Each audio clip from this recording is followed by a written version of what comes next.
Hi everyone, I'm Angela. I'm Lindsey. And we are the Wives That Watch. And today we're going to be watching Dua Lipa's Illusion. You had some things you wanted to say about this before we started, so. Yeah, I was just going to talk about, so her album comes out on May 3rd, titled Radical Optimism. Mm-hmm. I'm excited for it, obviously. I've pre-ordered everything. But I was got interested. A picture book coming. She didn't know what a picture book was until. What is it? Like a picture vinyl or something like picture that. Vinyl. Yeah.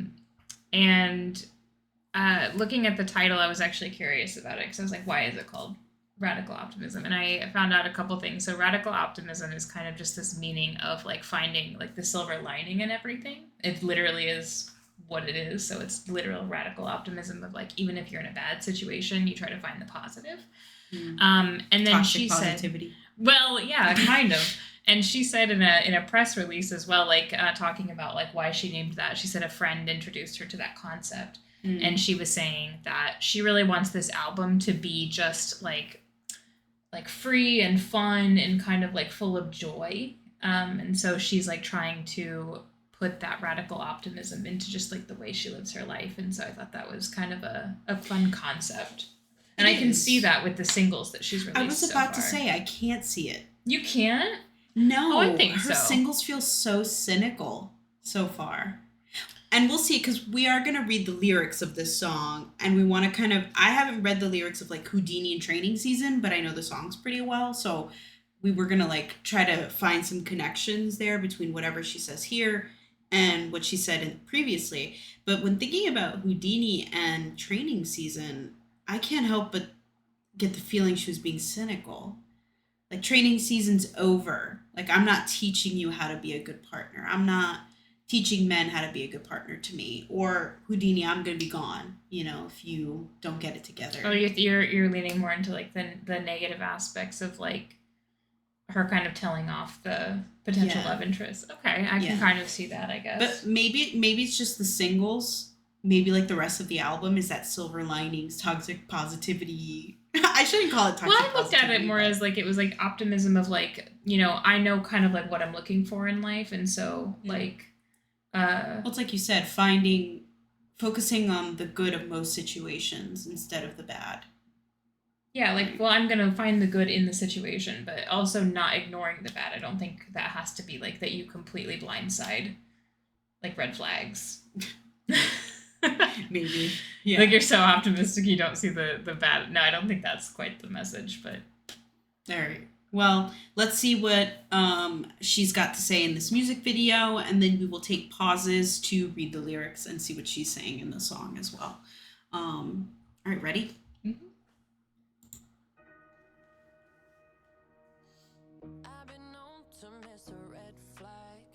We disagree on the red hair. I like it. You like it. I am indifferent. I like her brunette. But I like brunettes. She's got the Sharon Osbourne vibe. I like that part so much. This, like, pre-chorus. Yeah. There's so many SPEEDOS in here. All right, so the first verse, she says, I've been known to miss a red flag. I've been known to put my lover on a pedestal. In the end, those things just don't last, and it's time I take my rose-colored glasses off. Yeah, and I mean, I think that is clear here, right? Like, the song's Illusion, so it's like she's not under the illusion of, you know, the red flag. She's like, I have actively ignored what's been bad for me, and I'm not going to do that anymore. Yeah. And then that pre-chorus that you like, sonically, what she's saying is, I already know your type, telling me the things I like. Trying to make me yours for life, taking me for a ride. I already know your type, think you playing your cards right. Don't you know I could do this dance all night? Well, I mean, I'm sure that we've all been, like, schmoozed by somebody who's just kind of trying to mold themselves to, like, who they think they want you to be. And, you know, then obviously when you're more committed to that person, like, you can't keep that act up forever. And so I think she's saying she's been through that before, and she can see through that. So it's like well, yeah, you she's have saying to she already knows his type. Yeah, so she's like, I'll spot this. Yeah. Like I know what you're doing. Yeah, so it seems like what I'm gathering is she knows his type, and he's the kind of person that, or they, I should say, right? Like, I don't know if she's gendered in the song, but saying that this person says what you want to hear, does what they think you want them to do. But it seems like she's also admitting that this person does want to make them, like, make her theirs. I'm getting all the pronouns mixed up. Wants to do it for life. So, I mean, that would be a positive, right? I don't know. It doesn't. Is it positive if you're fake through the entire relationship? I don't know, but like, I guess is it fakery for a while, and then, like you said, the true person comes out? I don't know. Taking me for a ride. Okay. Well, we got a little bit into the chorus there, and oh, what you doing? Don't know who you think that you're confusing. I'd be like, oh, it's amusing. You think I'm gonna fall for an illusion. Mm-hmm. And so that's what we're about to hear.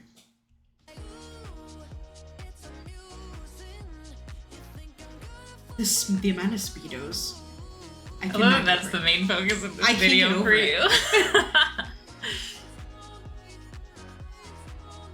We are not the demographic. Her face game in this is so good, though. Like, she's serving. Oh, yeah. I would like this part the best, I think, for some reason. It's aesthetically pleasing. And the whispery vocal. Yeah. Oh, there it is. Yeah, so there was some talk about this specifically because, again, people were referring this back to Miley's Flowers, like, and her pose on the bar. And then I believe that was a callback, again, to, I don't know the reference or context for the image, but for Madonna, who did it initially. I can see the comparison. Yeah, we're going to put it up on the screen here, so that you can see both and decide for yourself if you think that it's a reference or if anything. I don't think anything's been confirmed officially that this was actually meant to be either like a nod to that or just maybe her own thing. I don't know. But let us know in the comments what you think, or if Dua has said something that we didn't see. Let us know if you think it's an homage to Miley, if you think it's an homage to Madonna, or if you think she's just doing her own thing with it and isn't really calling back to anybody. I have to say, like, so this was filmed in Barcelona, and that background's actually really gorgeous. So I think a good film location too here. Yeah. What can I say? My father's from Spain, so I'm a little bit smug. And one day we will go to Barcelona. I have not gone actually to Barcelona yet, so. I think someone said that she actually was lifted on a crane. Like, she was literally lifted up on this ring. I don't know if that's true, but if that's commitment. Yeah.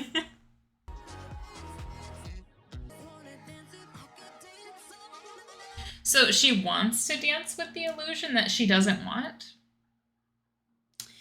I don't know. So the post-chorus is literally just dance all night, dance all night, dance all night, like repeat, repeat, repeat of that lyric. So I don't know, because that is a reference to earlier in the pre-chorus when she says, don't you know I could do this dance all night? Well, and I mean, I get what that's saying, right? It's like she's saying like, yeah, bridge, if you're gonna try to like, BS me, like I might kind of maybe toy with you a bit, but yeah, now I see what you're saying. So we're in the bridge, yeah, right? And so she's saying, illusion, I really like the way you're moving. Yeah, I just want to dance with the illusion. So is she changing her mind here? She's switching up. Maybe she's saying like, oh, I want a real person. Like I'm not gonna fall for your illusion, but I'll have fun with you. Like. I could see that kind of having like a like okay, a little flirty session, right? Like you're putting on this illusion. I'm gonna have fun with the illusion, but I know it's not going anywhere. Yeah, like it's not gonna go far. Like you're not gonna get anywhere with that, but I'll have fun. Yeah. Okay, maybe. Because it's kind of like a, I don't know, like a mixed message kind of thing here. Mm-hmm.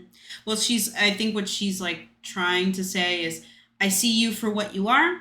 I'm gonna have fun with what you are, but I'm not gonna fall for it. Mm-hmm. Like, it's just, I'm gonna have fun with it. Mm-hmm. Oh, finally, some girlies. With good choreo. Yeah. Yeah, you mentioned this the other day that that her choreography she got dragged for it with one kiss. One kiss is all it takes. And then well, yeah, people said she was like a terrible dancer, and she took that personally. She's like, not today. Yeah, and then her little Houdini dance break went viral on TikTok. No, her choreography, I think, is some of the best I've seen, and people are recreating it, coming up with new ones. Like, I keep seeing that all over, so she's really put a lot of work into that, and it shows. Yeah.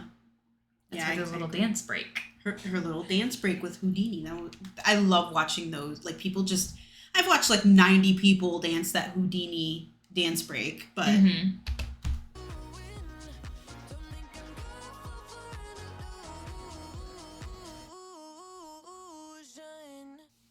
All right, so that was Illusion.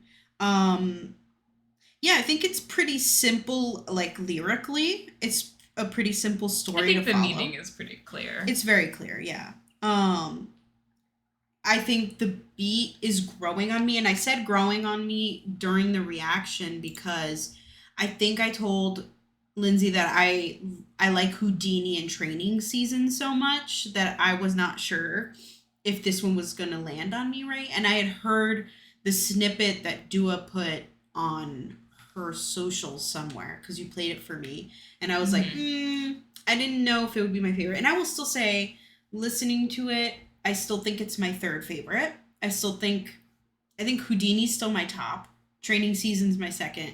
And Illusion's my I've liked third. all the singles. I would say that. But I do like them. Yeah, I do think that I'm excited for this album. I think this album's going to be really good. I like that it was kind of a throwback to, I believe she said, like, 90s Britpop. And I can hear that. Yeah, that makes sense. Yeah, because Future Nostalgia did feel very, at least to me, I'm not super knowledgeable on music, so everybody can correct me if I'm wrong, but Future Nostalgia felt very 80s, like very synth pop of the 80s. Yeah. And so this one does have a different feel to it so far. And I can see that, like, kind of there's a carefreeness to all of them. Like, obviously it's kind of like a little bit of, I don't know, like mischievousness, I guess. And, as you said, there's a lot of, like, magic imagery that seems to be coming out of, like, the central focus to her choruses, at least. Yeah, I made that commentary not too long ago because, like, Houdini and then Illusion, I was like, what's with all the magic references? Not necessarily that it's going to be a theme in the album or anything. It's just maybe just happens to have happened like that with the two singles. But you were saying how you felt like this song might relate back to the other two singles. Well, I was just saying, like with Houdini, it's like, it seems like she wants, like, someone committed. Like, and then with Training Season 2, she's like, I'm not gonna, like, I want someone kind of matured. I'm not, like, in that stage where, like, I'm not gonna raise a man. Yeah, yeah. Call back to Beyonce. But it's like, Houdini's like, all right, make your move now. And then Training Season feels like, I need the right type of person who's ready for commitment. And then Illusion is like, don't feed me BS. Like, I want a real person. So I feel like that's kind of how these feel kind of chained together. Yeah, I could see that. Yeah, so far the love and relationships have been a central theme throughout the three singles. Yes. So, and there's been, like, attitude with it. It hasn't been, like, lovey-dovey, No, it feels very, like, I'm feeling myself confidence, and I know exactly what I deserve and what I want, and I'm going to get that and take nothing less. Yeah. And we're very excited because Dua's probably in our top 3 artists. Future Nostalgia is one of my favorite albums of, like, all time. So we're really excited for radical optimism. I keep wanting to say radical acceptance because I'm a therapist, so radical acceptance is one of our theories that I use a lot in sessions. So I keep wanting to say that, but radical optimism, and apparently it's a philosophy, a sister discipline from mine, not really my thing, but also don't judge the shirt. I got it in a mystery bag on Tea Turtle. I didn't expect it to be in this much in frame. Makes no sense. Illusion, actually. Kind of fits. I don't think mine fits. Anyway. No. Her favorite movie, Saw. Anyway, we're getting off track. But I hope that you'll be around to see us react to Radical Optimism. We are hoping to react to that album. May 3rd comes out. We will be reacting to probably either another song or the entire album that, we haven't heard of the 3 singles. Yeah. Let us know if you like Dua, if you like this song, if you have commentary on her other singles, and if you're excited for the album, what your thoughts are. Yeah, if you have anything that you want to jump off of points we've made, please feel free to jump in the comments. We try to respond as much as we can, and we'd be happy to have a conversation. And subscribe if you want to continue to follow our journey, see us react to Radical Optimism, and a like will always help us. It will never hurt. So thanks for watching, and we'll see you soon, hopefully. Yep. Bye, everyone.